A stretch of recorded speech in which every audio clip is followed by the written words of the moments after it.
wabarakatuh.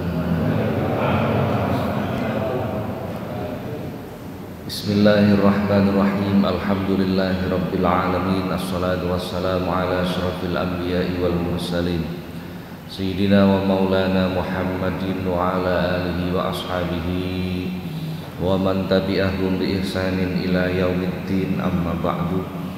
Ila hadratin nabiyil mustafa Muhammadin sallallahu alaihi wasallam wa alihi wa ashabihi wa dhurriyyatihil kiram wa ila jami'i baqiyati sahabati wa tabi'in wa syuhada'i wa salihin wal ulama'il amilin wa musannifin wa muallifin wa jami'il malaikatil muqarrabin wa sadatina sufiyatil muhaqqiqin susan ila sultanil awliya asy-syaikh Muhyiddin Abdul Qadir Jilani radhiyallahu an wa sairil awliya illah wal awliya tis'a wa ummahatina wa abaina wa ajdadina wa jaddadina wa masayyikina wa asatidina wa muallimina wa dawil hukukil wajibati alaina wa alal hadirina fi majlisina hada sayyulillahi lahumul fatihah. A'udhu billahi minasyaitonir rajim. Bismillahirrahmanirrahim.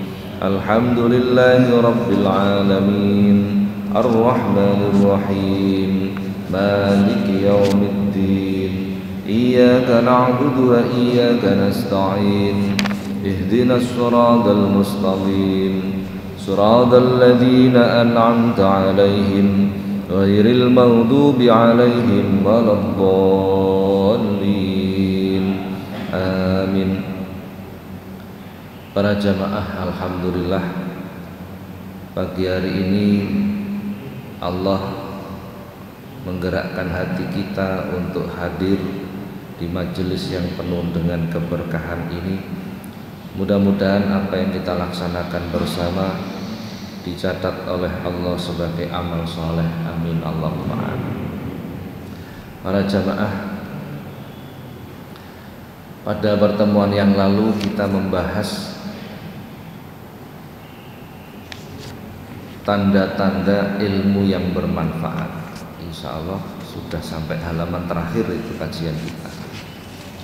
Halaman terakhir ngomong telung halaman. Jadi tanda-tanda ilmu manfaat itu ada 6. Yang pertama, semakin bertambah ilmunya, semakin takut kepada Allah. Yang kedua, menjadikan semakin memahami tentang aib yang ada pada dirinya. Semakin bertambah ilmunya, tambah mengerti tentang kekurangan dirinya, bukan kekurangan orang lain. Jadi ilmu itu fungsi utamanya untuk mengoreksi diri kita, bukan untuk mengoreksi orang lain. Jadi mboten ilok ngrayangi gitoke wong liya niku mboten ilok. Yang ketiga, semakin bertambah ilmunya, semakin mengenal kepada Allah. Allah itu siapa? Nah, itu harus kita kenali. Yang keempat, semakin bertambah ilmunya, semakin tidak suka dengan dunia dan bertambah cinta kepada akhirat. Ringkese wong niku nek ilmune manfaat, tambah suwi tambah gak seneng duit. Nah, ringkese ngoten mawon. Kinten-kinten sampean ya seneng duit ta kira-kira. Jadi bukan berarti tidak memiliki, bukan berarti tidak memiliki. Yang kelima, semakin bertambah ilmunya, semakin memahami kekurangan di dalam amalnya. Sholat iya tapi gak durung iso khusyuk, itu dipahami kekurangan-kekurangan di dalam perbuatan. Yang keenam, semakin memahami tentang tipu daya setan. Nah, itu tanda-tanda ilmu yang manfaat. Kemudian juga kami sampaikan bahwa seseorang ketika mencari ilmu itu hendaknya selalu berniat untuk akhirat. Ini pada pertemuan yang lalu. Para jamaah, kami tambahkan keterangan. Li ilmin nafi' salasa. untuk mendapatkan ilmu yang manfaat itu ada beberapa hal yang harus dihindari. Jadi untuk mendapatkan ilmu yang manfaat maka ada 3 hal yang harus dihindari. Apa 3 hal itu? Yang pertama, la tuhibbud dunya wa zinataha. Kalau kita menginginkan ilmu kita itu manfaat, maka kita harus menghindari cinta dunia. Harus itu. Jadi ilmu manfaat itu artinya ketika kita mendapatkan ilmu, hati kita tergerak untuk melakukan. Sederhananya begitu, sederhananya. Beberapa pertemuan yang lalu kami sampaikan kenapa ilmu itu tidak masuk ke dalam hati. Ono wong ngerti tapi kok orang ngelakoni, ya itu kan karena ilmunya tidak masuk ke dalam hati. Kata Rasulullah kan begitu, karena hatinya tertutup oleh dosa atau hatinya telah dipenuhi dengan aghyar, dipenuhi dengan sesuatu selain Allah, ujub, riya, takabur. Nah, ini memenuhi hatinya. Khirsun, rakus terhadap dunia, itu memenuhi hatinya sehingga ilmu tadi tidak masuk ke dalam hati, tetapi hanya di lisan saja. Pinternya oleh nek pinternya wah luar biasa, tapi tidak mendorong pada perbuatan. Maka bagi orang awam akhirnya banyak menyebut nek ngajine pinter tapi kelakuane, nah begitu ya. Ini karena ilmunya tidak masuk ke dalam hati. Ini pekerjaan berat sebenarnya, bukan pekerjaan ringan. Maka agar ilmu itu bisa masuk ke dalam hati, ada 3 hal yang perlu kita hindari. Yang pertama, la tuhibbud dunya wa zinataha. Jangan sampai kita itu cinta kepada dunia. Sebab kata Rasulullah, hubbud dunya ra'su kulli khati'atin. Cinta dunia itu pangkal dari segala macam kerusakan. Bukan berarti tidak boleh memiliki.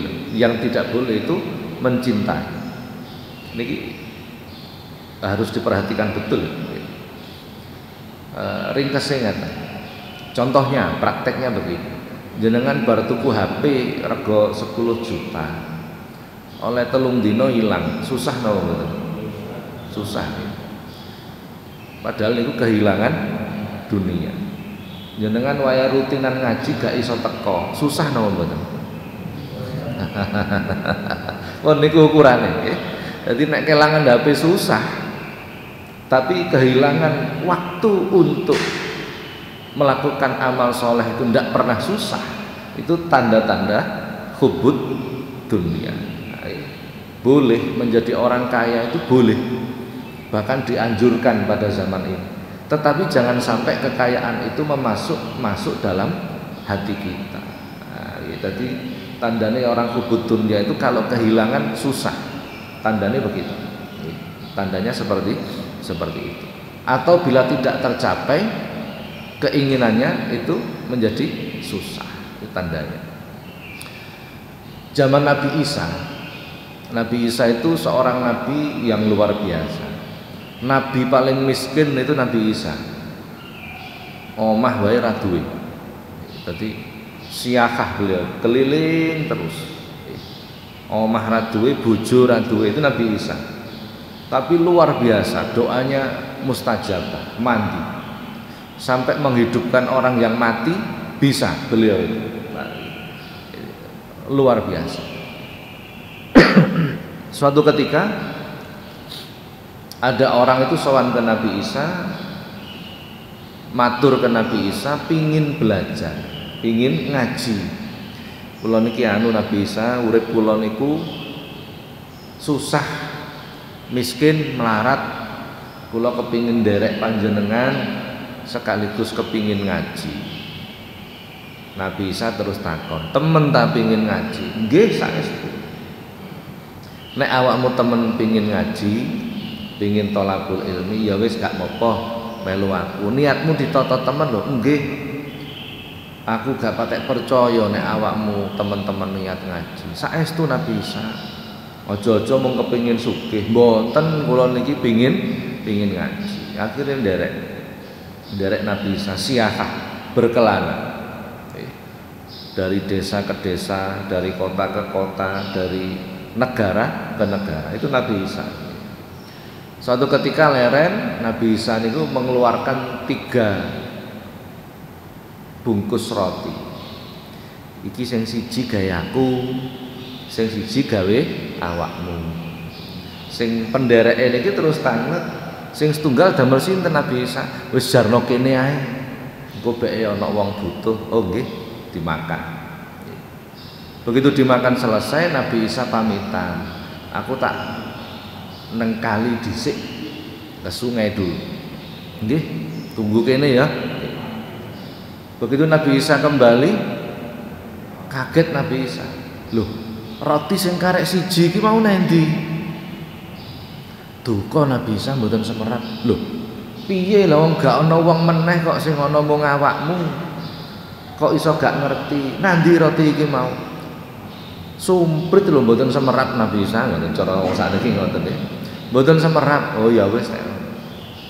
Bon akhirnya melanjutkan perjalanan. Melanjutkan perjalanan nyabrang kali. Sungai besar. Dinteni gak ana perahu. Akhirnya Nabi Isa matur, ayo melu aku nyabrang. Loh, nite napa Nabi Isa? Kene cekelan aku. Cekelan Nabi Isa berjalan di atas air. Akhirnya santri ini takjub dengan Nabi Isa.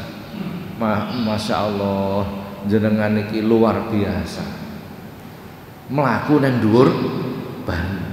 Nabi Isa mengatakan, ini adalah karunia dari Allah.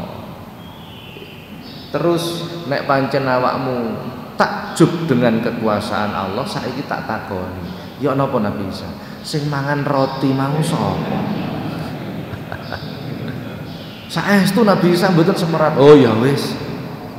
Berjalan lagi. Berjalan akhirnya keluwen. Keluwen, begitu keluwen Nabi Isa ini ngejak berburu. Didapatinya 1 ekor kijang yang masih muda. Disembelih, dibakar, dimakan bersama. Selesai makan, induk dari kijang ini tadi, ibuke menjangan niki wau, gelisah. Rupane goleki anake sing dibeleh niki wau. Akhirnya Nabi Isa ndonga. Menjangan sing sudah dimakan ini tadi hidup lagi, urip neh. Santri niki wau masyaallah takjub dengan gurunya. Subhanallah, jenengan top markotop cara sakniki. Luar biasa. Lah wong daginge wis dipangan kok sik urip maneh. Ngeten iki bukan hal mustahil ya. Manusia itu ketika jasadnya hancur dimakamkan, nanti ketika dibangkitkan akan utuh lagi biidznillah. Nah, begitu santri matur ngoten, iki kekuasaane Gusti Allah. Hadza min fadli Rabbi. Ini adalah fadl dari Allah. Masya Allah. Nek kowe pancen gumun karo Gusti Allah, saiki tak takoni, sing mangan roti mau sapa? Tetep pertanyaannya. Saestu Nabi Isa kula mboten semerap. Oh ya wis. Perjalanan lagi. Beberapa hari kemudian sampai di padang pasir. Nabi Isa ngejak lungguh, terus pasir itu dikumpulkan dijadikan gunungan pasir.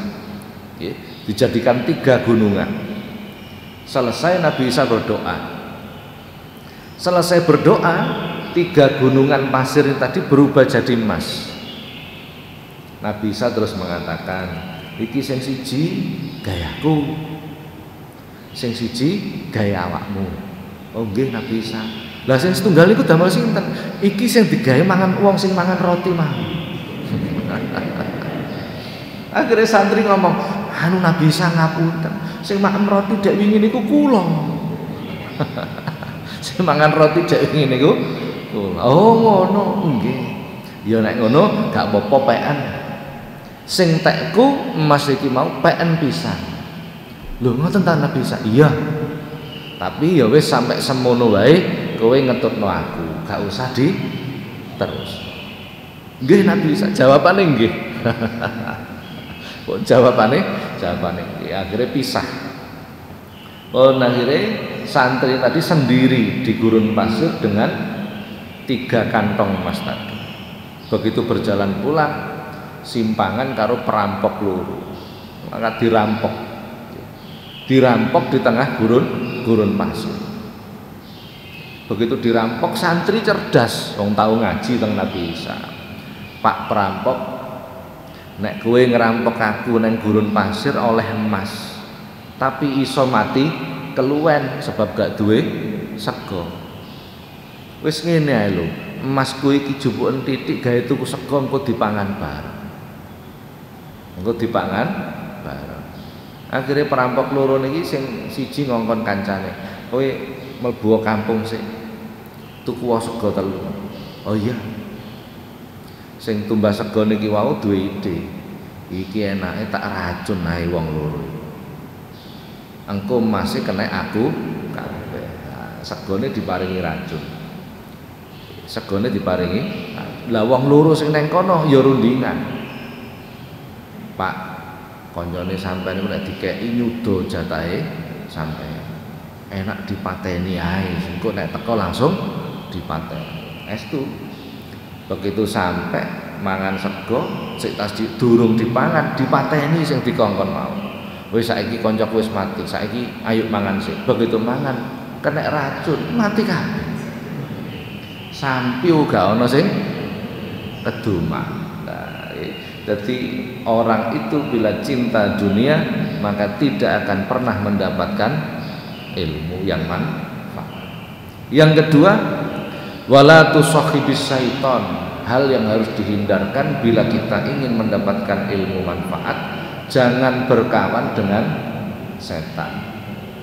Jangan mengikuti tipu daya setan. Artinya apa? Perbuatan kita jangan sampai keluar dari aturan agama. Hati kita harus terjaga, jangan sampai dipengaruhi dengan pengaruh syaitonia. Ini bila ingin ilmu manfaat.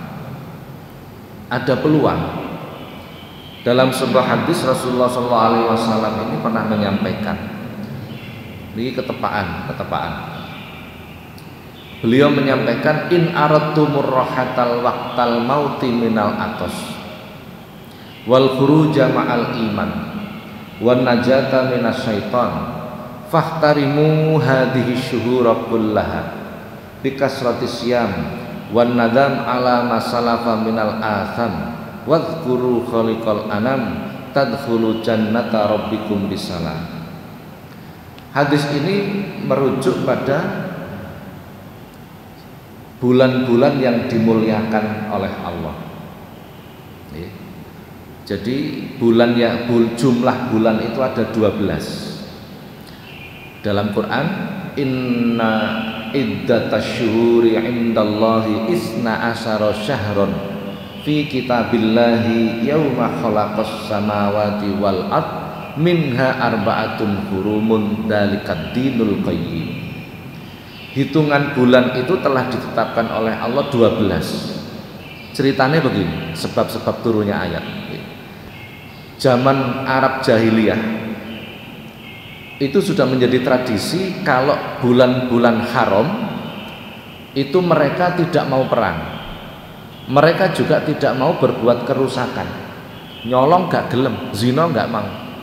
Karena adat peninggalan dari Nabi Ibrahim. Adatnya begitu. Kalau sudah masuk bulan-bulan haram itu 4. Quran tadi, minha arba'atun hurum, dari 12 bulan itu bulan yang diharamkan, yang dimuliakan itu 4. Pertama Rajab. Wa salasatun sardun, yang 3 berurutan, Dzulqa'dah, Dzulhijjah, Muharram. Sekarang bulan apa ini?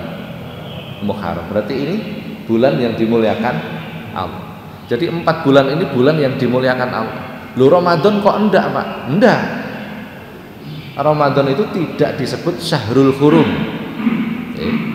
Tidak disebut syahrul Hurum, bulan yang dimuliakan Allah. Bukan. Ramadan itu sebutannya Sayyidus Syuhur, bulan yang terbaik. Jadi ada sebutan sendiri, ya. Ada sebutan-sebutannya sendiri. Jadi bulan yang dimuliakan Allah itu 4: Rajab, Dzulqa'dah, Dzulhijjah, Muharram. Nah niki diurut nih. Bulan-bulan niku napa mawon diurutkan saat niki. Duduk Januari Februari loh ya. Nah ini bulan Hijriah. Kita awali bulan Rejab mawon sing gampang. Biasanya ngomong Rejab gampang. Bar Rejab terus napa? Poso. Bar poso Sawal, bar Sawal Selo, bar Selo Besar, bar Besar Suro, bar Suro Sapar, terus Mulut, Ba'da Mulut Jumadil Awal, Jumadil Akhir. Lho Muharram kok gak ono. Muharram itu Suro, ya. Suro itu dari kata Asura. Asura itu 10 Muharram maksudnya, ya. Dzulqa'dah itu bulan apa? Selo. Dzulhijjah besar, jare wong Jawa gitu ya. Nah, jadi Dzulqa'dah, Dzulhijjah, Muharram itu ditambah Rajab adalah Syahrul Hurum, bulan yang dimuliakan Allah. Jadi Arab jahiliyah itu begitu. Kalau sudah masuk 4 bulan ini tidak mau perang, tidak mau berbuat kerusakan karena adat. Adalah Bani Kinanah, ada satu kaum namanya Bani Kinanah. Itu penggaweane mereka kelompok orang-orang miskin. Pekerjaan mereka itu merampas harta orang lain, maling, suka berperang. Lah nanti kalau sudah masuk 4 bulan ini tadi, tidak mau mereka, takut, gak gelem perang, gak gelem nyolong. Akhirnya apa? Nek wis masuk bulan Dzulqa'dah, Dzulhijjah, Muharram 3 bulan, bingung gak iso mangan. Karena tidak berani untuk melakukan kejahatan. Akhirnya Junadah bin Auf Al-Kinani, pemimpin mereka, itu membuat pengumuman. Saiki duduk wulan Muharram. Wulan Muharram itu wis liwat. Nah, digeser-geser. Sampai hitungan bulan itu menjadi 13 atau 14 bulan.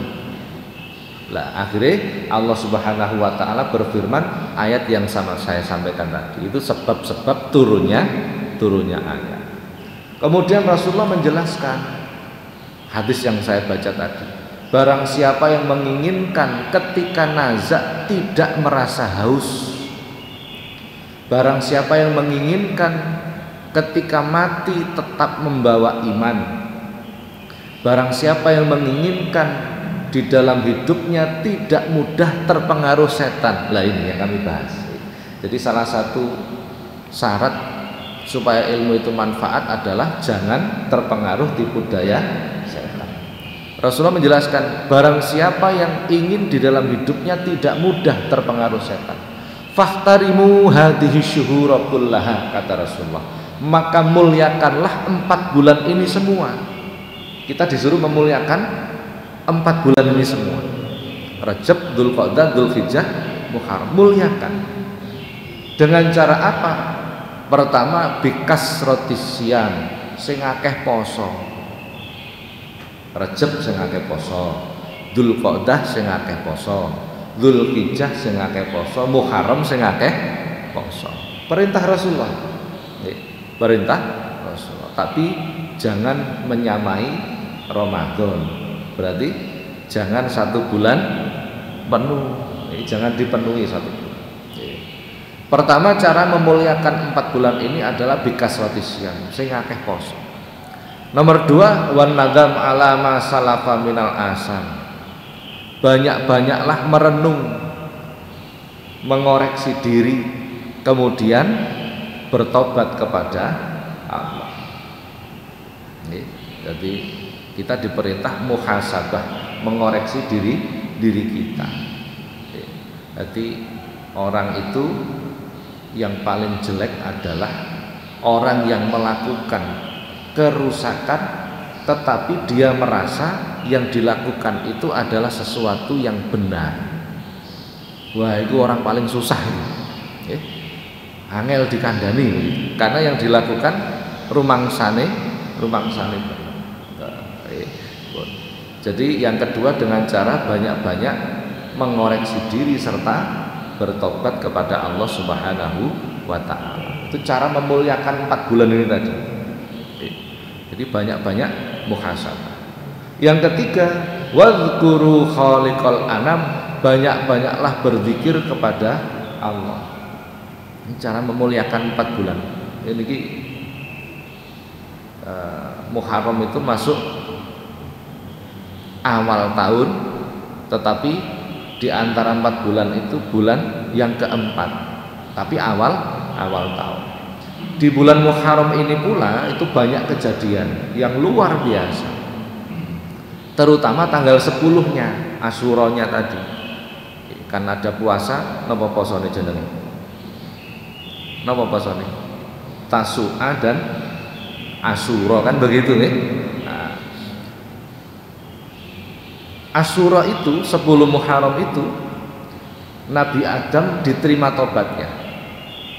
Setelah sekian ratus tahun berdoa kepada Allah, Rabbana dzalamna anfusana wa illam taghfir lana wa tarhamna lanakunanna minal khasirin. Beratus-ratus tahun itu berdoa. Nabi Adam bertobat kepada Allah beratus-ratus tahun, tidak diterima. Niki sing ndonga Nabi gak diterima. Beratus-ratus tahun. Kok ana wong jamaah Mukimudin ndonga seminggu gak diterima terus protes ya. Jadi Nabi Adam itu berdoa 200 tahun nggak diterima.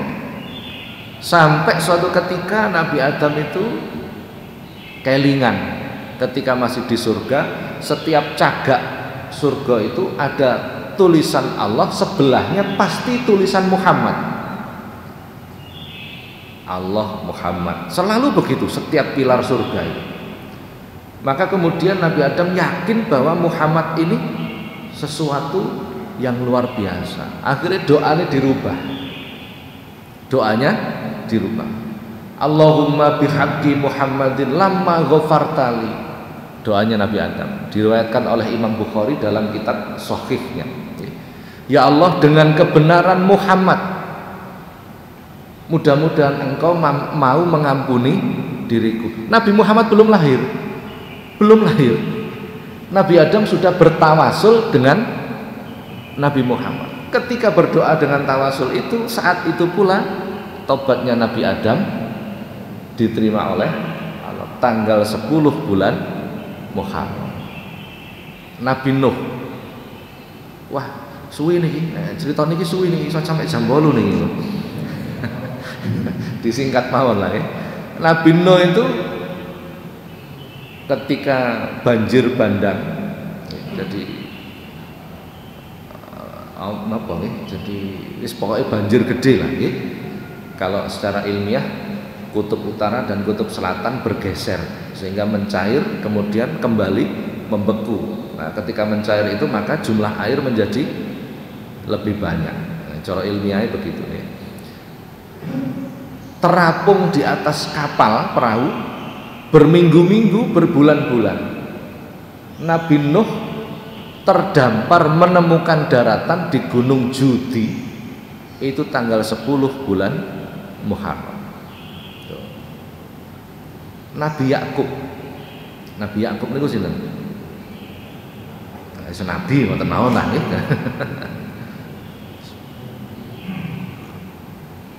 Nabi Yakub itu buta.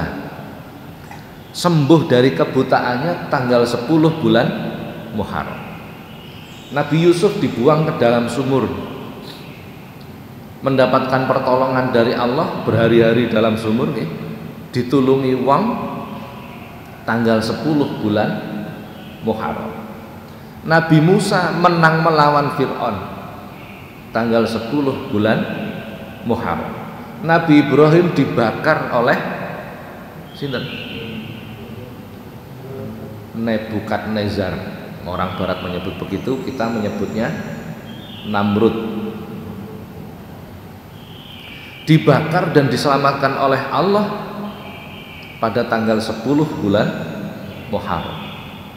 Nabi Ayub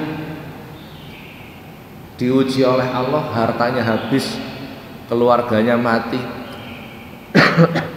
diberi sakit, diusir oleh penduduk, sampai manggon di tempat pembuangan sampah berhari-hari, berbulan-bulan, bertahun-tahun, sampai diceritakan dagingnya habis digerogoti oleh belatung, kan begitu ya. Jadi Nabi Ayub Masya Allah ya. Sampai diceritakan kalau beliau berdiri menghadap ke timur, ada cahaya matahari, cahayanya itu tembus karena nggak ada dagingnya. Jadi begitu habis dagingnya, belatung itu akhirnya saling memakan. Podo-podo belatungnya saling memakan, sehingga tinggal 2 ekor belatung. Yang satu mendekati bibirnya Nabi Ayub, yang satu mendekati jantungnya Nabi Ayub. Ketika dimakan bibirnya sama jantungnya oleh belatung ini, baru Nabi Ayub itu sambat. Sebelum-sebelumnya tidak pernah mengeluh sama sekali. Digerogoti, jadi waya wudhu didekek, setelah wudhu sholat dibalik noneh. Lah gitu, memang gitu ceritanya. Karena apa? Belatung itu ditakdir oleh Allah makan dari dagingnya, dibiarkan oleh Nabi Ayub. Niki ojo ditiru, gak kelas ya kula jenengan. Ojo ditiru nih. Ini kelas orang-orang tertentu ini. Ojo ngeyel niru niki gak kuat. Ya jelas gak kuat lah. Konslet. Ndak pernah mengeluh. Baru ketika belatung ini memakan bibir dan jantungnya, sambatnya apa? Allah, Allah gitu. Langsung ditegur oleh Allah. Para nabi, para rasul itu maksum, terjaga dari dosa. Jadi nek arep nglakoni dosa ditegur oleh Allah. Ayub, apa engkau mengeluh dengan ujianku, kata Allah. Nabi Ayub berkata, aku tidak mengeluh dengan ujianmu ya Allah, tetapi aku berpikir kalau lisanku ini habis, jantungku habis, aku tidak bisa berzikir kepadamu. Saya jadi susah niku mboten perkara digerogoti, bukan kalau lisanku hilang dimakan belatung, jantungku hilang, aku tidak bisa zikir kepadamu. Itu yang menjadi pikiran Nabi Ayub.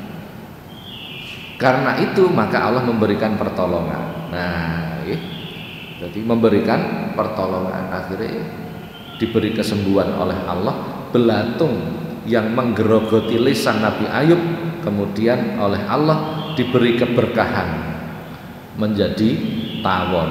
Yang menggerogoti jantung Nabi Ayub diberi keberkahan, akhirnya menjadi lintah.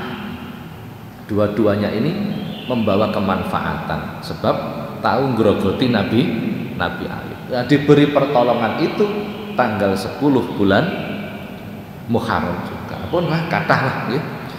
Banyak itu. Nabi sing diangkat teng surga, nabi sinten jenenge? Wah, sampean etok-etok gak ngerti ngono aja. Nabi sinten sing diangkat ke surga itu? Idris diangkat ke surga terus gak gelem balik, kepingin survei surga, kan gitu ceritanya ya. Jadi Gusti surga niku ya napa? Kowe kepingin ngerti? Nggih, ayo berangkat ke surga. Nabi Idris sampai sana enak tibake, nggih, kerasan. Nah ini rada nakal didik nih. Niku diangkat ke surga itu tanggal 10 Muharram juga, luar biasa.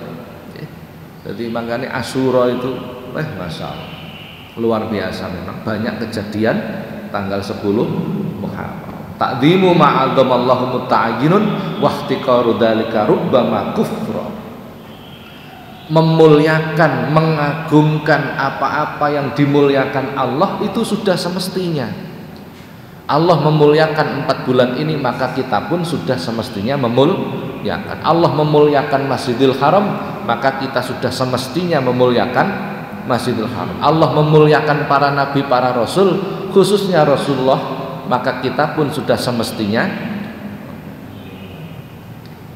wahtiqaru dzalika rubbama kufra, meremehkan apa-apa yang dimuliakan oleh Allah itu bisa menjadi sebab kita menjadi kufur kepada Allah. Naudzubillah. Allah memuliakan orang tua kita, maka kita pun sudah semestinya memuliakan orang tua kita, dan begitu seterusnya. Nah, jadi kalau panjenengan kepingin najat minas syaiton, dalam hidup itu tidak mudah dipengaruhi setan, salah satu bentuk caranya adalah memuliakan bulan-bulan yang dimuliakan Allah. Itu salah satu cara. Yang ketiga, agar memperoleh ilmu yang manfaat, la tu'addi min ibadillah, jangan menyakiti orang lain. Hadis yang pertama, jangan mencintai dunia. Yang kedua, jangan berkawan dengan setan. Yang ketiga, jangan menyakiti orang lain, menyakiti dohir ataupun menyakiti perasaan. Anak itu anak kita. Jangan duwe anak kok nakal, diomongi gak kena, akhirnya diseneni, digepuki. Jangan. Anak itu walaupun hak kita, anak kita, tapi ingat, anak itu umatnya Rasulullah juga. Anak kita itu umatnya Rasul. Anak kita itu juga makhluknya Allah, hamba Allah. Jadi bukan sepenuhnya hak kita. Kita menyakiti anak, menyakiti hatinya, menyakiti fisiknya. Kata Rasulullah dalam sebuah hadis, man ada musliman faqad adani wa man adani faqad adallah. Barang siapa yang menyakiti orang muslim, sama halnya menyakitiku, kata Rasulullah. Barang siapa menyakitiku, sama halnya menyakiti Allah. Loh, berat nggih. Dadi nglarakno atine anak niku padha karo menyakiti Allah. Loh, kan berat nggih. Masyaallah. Jadi bila kita ingin ilmu yang manfaat, jangan menyakiti orang lain. Jadi jangan menyakiti orang lain. Lah ya napa Pak, awake dhewe niki difitnah terus ya. Sinten wong sing sabar, malah wonten jawabe nggih. Sakjane ya sing sabar akeh, ya mutok sing gak sabar, kira-kira ngoten asine. Jadi bila kita disakiti orang lain, jangan balas menyakiti, jangan. Jadi menyakiti orang lain itu termasuk hal yang menjadikan ilmu kita tidak manfaat, ngelokno wong dan lain sebagainya. Jadi 3 hal itu yang perlu kita lakukan, kita tinggalkan agar ilmu kita menjadi manfaat. Kita lanjutkan, arkanul murid, rukun dari murid. Islam ada rukunnya Islam, iman ada rukunnya iman, wudu ada rukunnya wudu, sholat ada rukunnya sholat. Rukun itu cagak. Arti dari rukun itu cagak, penyangga, sesuatu yang penting. Seandainya bangunan itu sesuatu yang pokok. Murid itu mempunyai 4 pilar. Nek pilare kurang, maka tidak akan disebut sebagai murid, bangunannya ambruk. Murid itu man aroda, orang yang mempunyai keinginan. Apa keinginannya? Keinginannya adalah untuk bisa dekat kepada Allah. Murid itu artinya begitu. Murid itu bahasa Arab. Bahasa Arab. Kemudian diambil alih oleh bahasa Indonesia yang diartikan murid itu siswa. Bahasa Indonesia itu. Kalau dalam bahasa Arab bukan. Murid itu man aroda, orang yang mempunyai keinginan. Keinginan untuk apa? Untuk dekat kepada Allah. Itu definisi murid. Aslinya begitu. Kemudian diadopsi oleh bahasa Indonesia yang diartikan murid itu adalah siswa. Jadi kula niki kategori murid, orang yang ingin mendekat kepada Allah, murid. Murid itu rukunnya ada 4. Yang pertama adalah yaqdhah. Yaqdhah itu artinya bangun. Panjenengan sare terus ngelilir, itu artinya yaqdhah. Yaqdhah, orang tidur terus bangun, artinya sadar. Seorang murid itu harus sadar, menyadari tentang dirinya sendiri. Menyadari ini sulit. Dalam Ihya Ulumuddin, Hujjatul Islam Al-Imam Al-Ghazali menyatakan orang itu ada 4 golongan, 4 kelompok tentang menyadari. Pertama, rajulun yadri wa huwa yadri annahu yadri. Orang yang menyadari bahwasanya dirinya itu orang yang paham tentang agama. Orang yang menyadari bahwasanya dirinya itu orang yang berilmu. Karena menyadari, akhirnya apa yang diketahui dilakukan karena menyadari. Yang kedua, rajulun la yadri wa huwa yadri annahu la yadri. Orang yang menyadari bahwasanya dirinya itu orang yang bodoh sehingga dia mau belajar. Dua-duanya ini baik. Orang yang menyadari bahwasanya dia berilmu sehingga dia beramal. Yang kedua, orang yang menyadari bahwa dirinya itu bodoh sehingga mau belajar. Ini dua-duanya baik karena menyadari. Golongan ketiga, rajulun yadri wa huwa la yadri annahu yadri. Orang yang berilmu tetapi tidak menyadari kalau dia berilmu. Wah, akhirnya perbuatannya gak karu-karuan karena gak ngerumangsani nek berilmu ini. Kalau tidak menyadari mesti rusak. Yang keempat, rajulun la yadri wa huwa la yadri annahu la yadri. Ini paling rusak. Ada orang bodoh dan tidak menyadari kalau dirinya bodoh. Rumangsane wis pinter, kaya bener-bener tibake lah itu susah. Salat apa Kang? Salat Isya. Lah kok orang rakaat wis cukup. Lah ini kan susah nggih. Rumangsane wis bener. Jadi seorang murid itu harus sadar tentang dirinya sendiri. Menyadari gitu. Kalau nggak menyadari, dia nggak akan mau belajar, tidak akan mau mengupgrade diri, tidak akan mau. Rumangsane wis bener, rumangsane wis api. Yang kedua adalah roghbah. Roghbah itu senang. Seorang murid itu harus cinta pada ilmu, harus. Kalau nggak cinta kepada ilmu, maka dia tidak akan punya keinginan untuk maju, meningkatkan kualitas diri. Orang itu bisa cinta dengan ilmu, maka harus mengenal ilmu itu. Wong niku nek gak iso matematika, wis ta, gak iso seneng karo matematika, pasti begitu. Kenapa orang itu tidak menyukai sesuatu? Biasanya karena dia tidak mampu di situ. Biasanya karena tidak mampu. Engko nek mampu biasanya terus senang. Nah, yang ketiga, muhasabah. Seorang murid itu harus selalu muhasabah. Murid niku nggih termasuk saya, orang yang berkehendak untuk dekat kepada, harus selalu muhasabah. Arti muhasabah itu introspeksi diri. Harus selalu begitu. Mengoreksi dirinya. Aku sing tak lakoni iki piye ya? Kira-kira wis bener apa durung? Jangan kesusu mengoreksi orang lain. Nek mengoreksi orang lain itu adalah hak guru kepada murid, hak orang tua kepada, hak kepala keluarga kepada keluarga. Itu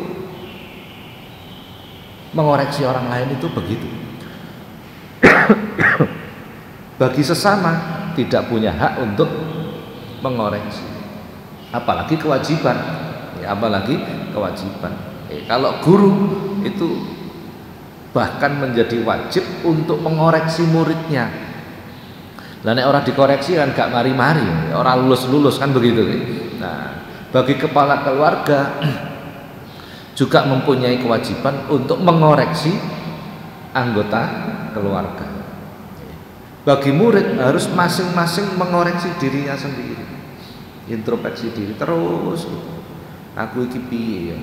Sembayang ya rutin, tapi kok ya sik ngamuk aneh. Nah, ngoreksi terus. Ngoreksi terus. Ya ayyuhalladzina amanu taqullaha wal tandur nafsum ma qaddamat lighad wattaqullaha innallaha khabirum bima ta'malun. Wahai orang-orang yang beriman, bertakwalah. Wal tandur nafsum ma qaddamat lighad, perhatikan apa yang telah kau siapkan untuk hari esok.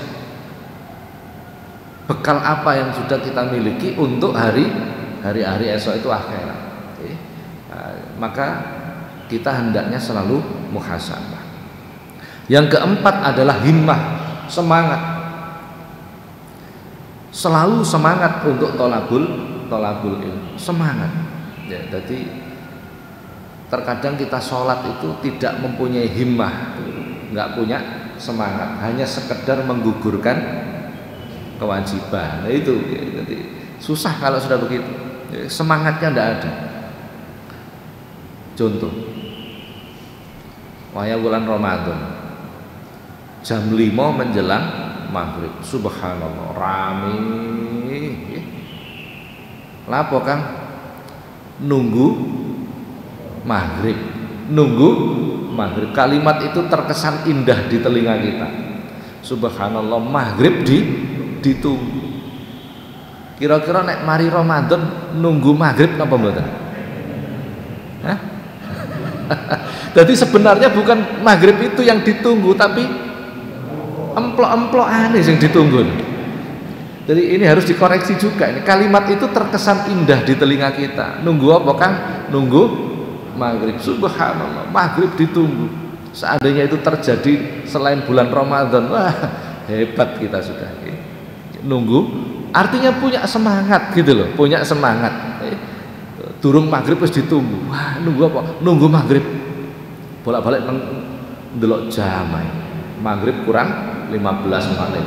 Maghrib kurang, seolah-olah nggak sabar untuk bertemu dengan maghrib tadi. Malaikatnya kadung seneng, subhanallah jamaah podo ngenteni maghrib kabeh. Begitu dikoreksi hatinya, oh tiba ngenteni emplok-emplokan.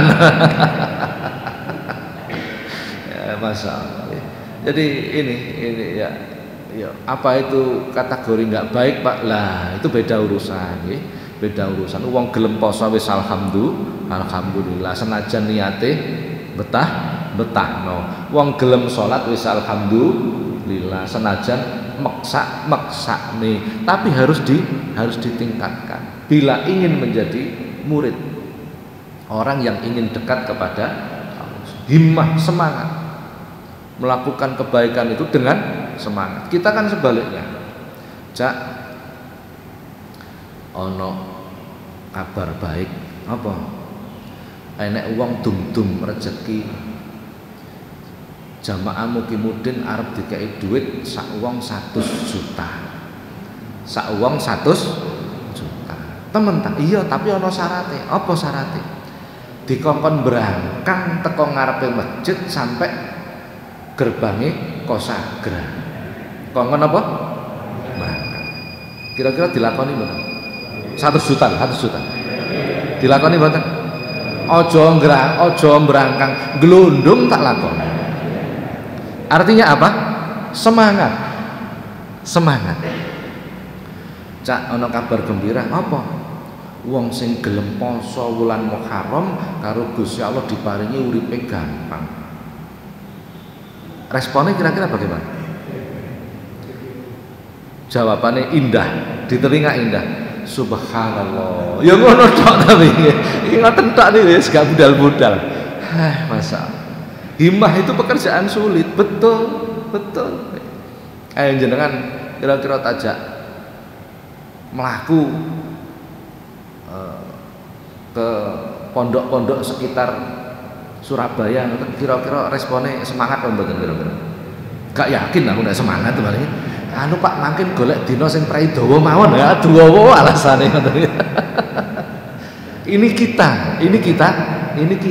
Jadi sebenarnya kita itu pada kedudukan murid saja belum tentu dianggap pantas, belum tentu kita kula panjenengan padha wae. Belum tentu dianggap pantas. Untuk 4 pilar ini kita penuhi itu loh, sulit sebenarnya. Artinya kami sampaikan idealnya seperti ini. Lah tinggal kita koreksi, kita sudah sampai mana. Jadi ayo mulai kita rubah. Jadi kadang kita itu yang tahu hati kita itu kan kita sendiri. Kira-kira semangat apa ora nek nglakoni kebagusan. Nah, ya tapi nek wis urusane karo kok ngoten. Ketika didata oleh panitia zakat diumumkan para jamaah sing fakir miskin sinten nggih, gak ono sing ngacung blas, tapi ketika didata sing berhak nerima BLT sinten nggih, iku akeh niku. Masyaallah. Mbuh lah kok iso ngono piye ceritane, kula dhewe nggih mumet nggih. Nggih. Di data fakir miskin seolah-olah fakir miskin itu hina begitu loh, seolah-olah begitu.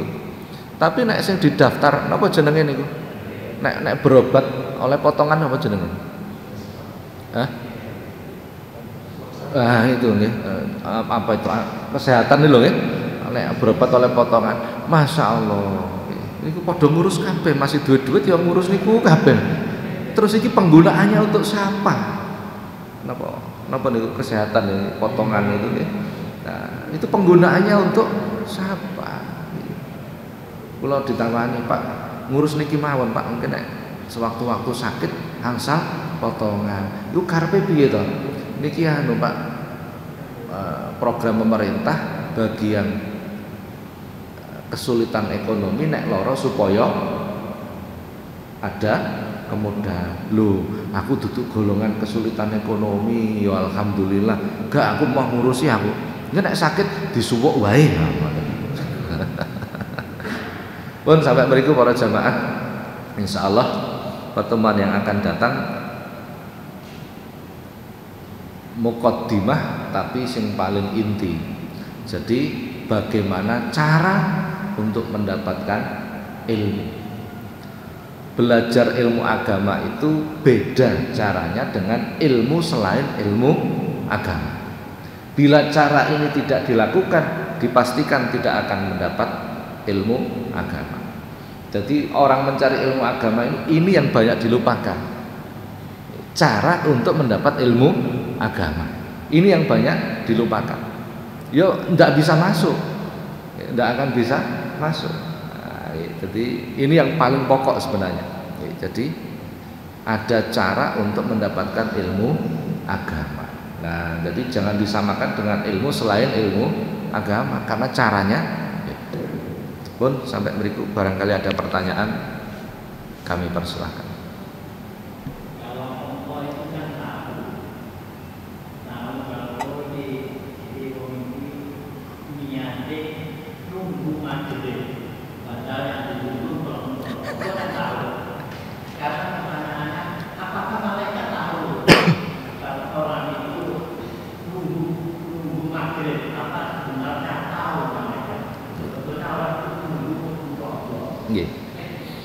Apakah malaikat tahu kalau orang tadi nunggu?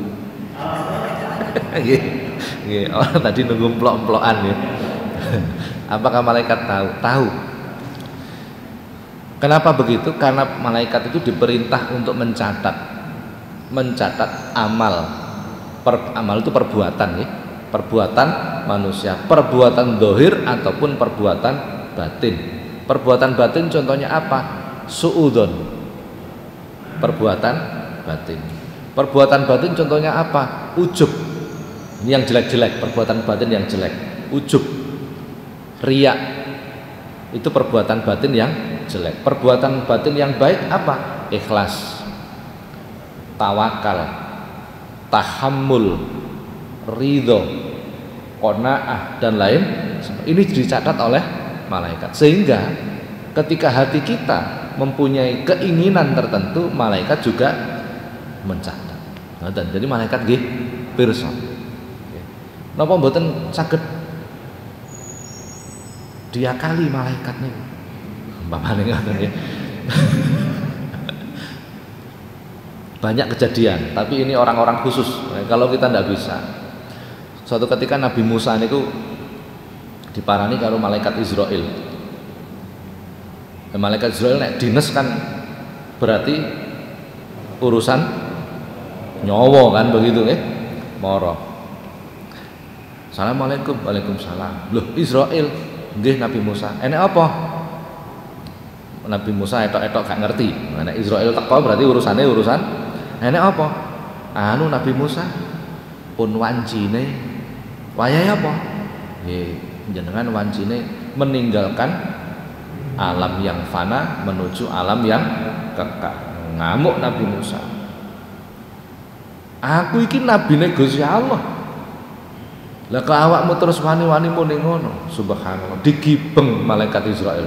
Sampai nun sewu dalam kitab diterangkan, ini bahasa kias mungkin ya, matanya malaikat Israel itu keluar karena digibeng karo Nabi Musa. Tidak berani melawan Israel, lapor kepada Big Boss, maksudnya Allah ya. Ya napa Gusti? Ana apa? Meripat kula copot nih. Bahasa sederhananya begitulah ya. Sapa? Nabi Musa. Oh, ini ngomongmu keliru, banyak mboten pakai bahasa basi, malaikat itu enggak terlalu bahasa basi. Akhirnya diaturi pirsa karo Gusti Allah. Barulah Nabi Musa berkenan untuk meninggal. Sama dengan Rasulullah kan begitu. Kanjeng Nabi sampun wancine, wayahe apa? Wancine meninggalkan alam fana menuju alam kekal. Apa ana nabi-nabi sadurunge aku sing gak mati? Mboten wonten Kanjeng Nabi. Oh ya wis nek ngono aku tak mati ae. Ya Rasulullah begitu. Malaikat itu tahu. Orang-orang khusus saja yang mampu seperti itu. Jadi kita jangan melok-melok, jangan. Jadi bahaya nek di melok-melok. Ada yang lain mungkin? Nggih, monggo.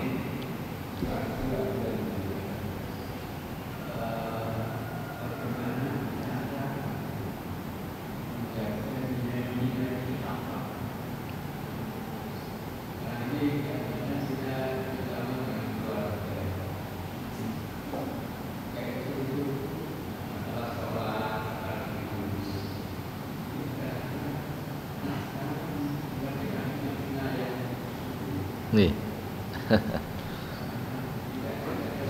Nggih. Niki pertanyaannya gampang, jawabannya angel. Bagaimana menjaga nilai-nilai takwa untuk diri kita dan keluarga kita? Dalam Al-Qur'an disebut ku anfusakum wa ahlikum naro. Jagalah dirimu dan keluargamu dari api neraka. Keluarga itu ada dua. Keluarga yang nasabiah, keluarga yang keterkaitannya dengan nasab, artinya bapak kita, paklik kita, anak kita, keponakan kita, menantu kita, itu keluarga yang nasabiah. Ada keluarga yang kaitannya dengan akhul muslim, saudara sesama muslim. Kita juga diperintah menjaga diri kita dan keluarga sesama muslim, dijaga supaya tidak masuk neraka. Itu perintah Quran. Bagaimana menjaga nilai ketakwaan kita dan keluarga kita. Jadi dalam beragama itu ada beberapa hal. Ada an-nasihah, ada dakwah, ada amar ma'ruf, nahi mungkar. Ini beda semua. An-nasihah, nasihat itu adalah, kalau tak kondisi, nopo nasihat itu? Nasihat itu bahasa Arab yang kemudian diadopsi oleh bahasa Indonesia. Rata-rata orang memaknai nasihat itu nopo? Ngandani, leres betul. Padahal bukan. An-nasihah dalam bahasa Arab itu kalau diterjemah bahasa Jawa, karep agawe becik, nopo? Karep menginginkan menjadi baik, itu nasihat. Jadi duduk nuturi, mboten ngandani. Karena beda. Jadi bagaimana menjadi lebih baik, itu nasihat. Kalau kita ngandani, sekiranya sing dikandani itu menjadi tersinggung dan menjadi tidak baik, maka jangan dikandani. Jangan dikandani ku piye? Aja diomongi. Kalau kita tegur orang lain, sekiranya orang lain itu justru menjadi tersinggung, maka jangan ditegur. Itu namanya nasihat. Nah, terus bagaimana Pak? Kaidahnya begini, lisanul hal afsahu min lisanil maqal.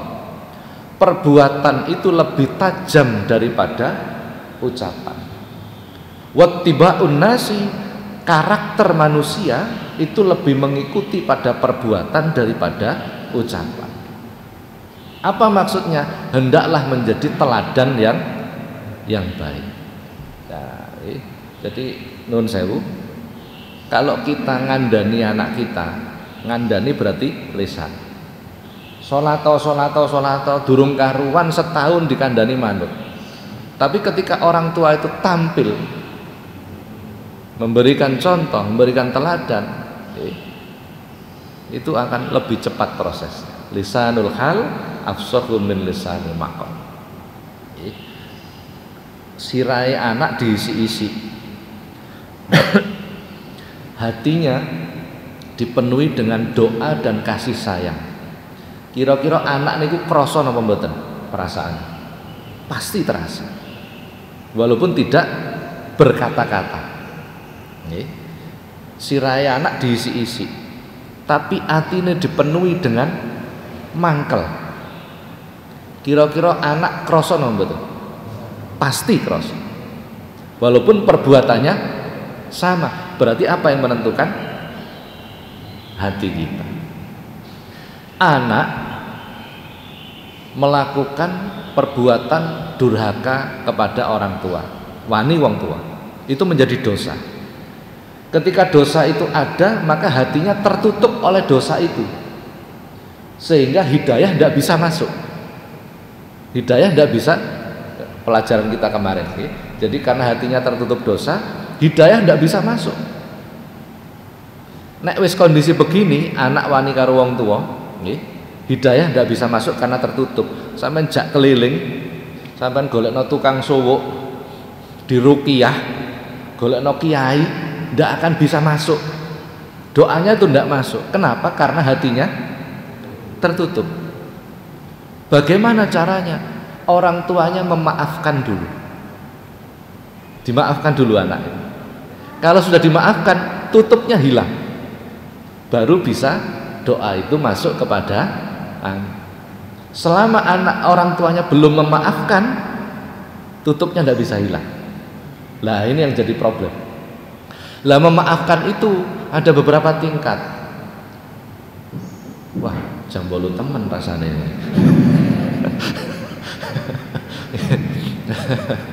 Apunlah, yang penting memaafkan gitu saja dulu lah. Insya Allah kapan-kapan kami sampaikan keterangan tambahan. Jadi kalau anak itu berani kepada orang tua, dosa. Nah, dosa itu menjadi tutup.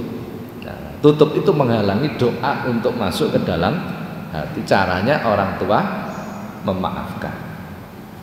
Memaafkan kepada anaknya. Sudah dimaafkan, maka doa itu akan masuk ke dalam anak. Jadi sebenarnya kita orang muslim oleh Allah diberikan senjata yang paling luar biasa. Tetapi terkadang kita itu tidak menyadari kalau itu senjata yang paling luar biasa. Apa itu? Ad-du'a silahul mu'minin. Doa itu adalah senjatanya orang. Maka doa itu gunakan. Ngoten Bapak. Sampun? Nggih, nek kesuwen selak adem. Mudah-mudahan manfaat. Al-Fatihah.